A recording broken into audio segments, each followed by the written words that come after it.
Hello hello, xin chào anh em quay trở lại với kênh channel của Tỏa Bát HTV. Hôm nay mình sẽ cho các bạn thưởng thức con gà tre nhà mình nhé. À quên, con gà tre của nhà anh chứ. Đây nhá, đây là con gà tre.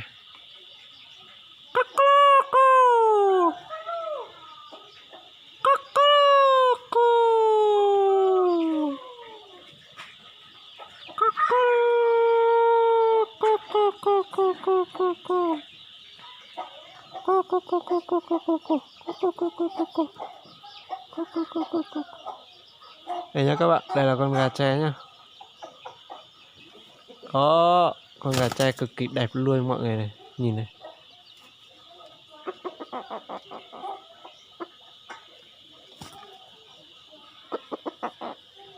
Đây mình nuôi đây nhá.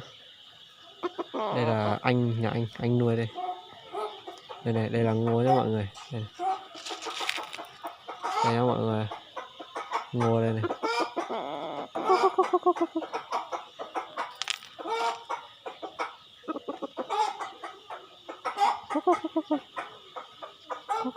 Đây nha mọi người.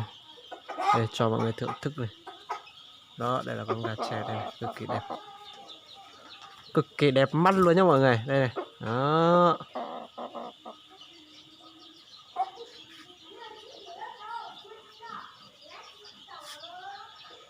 Mọi người thấy chưa? Đấy, cực kỳ đẹp nhá mọi người.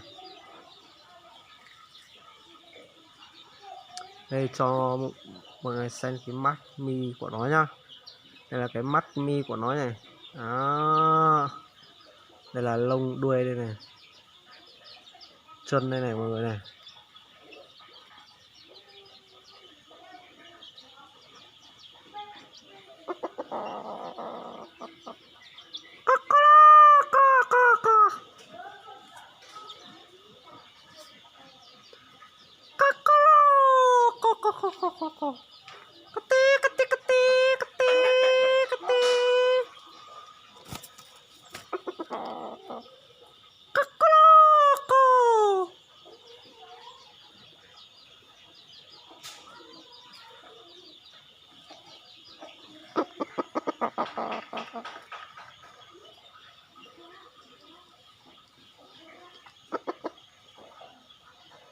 Mọi người thấy đẹp không? Ok không?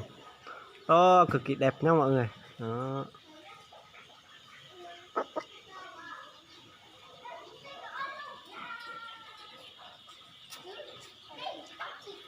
Đấy, để mọi người thưởng thức chiêm ngưỡng con gà tre. Đây này, cực kỳ đẹp.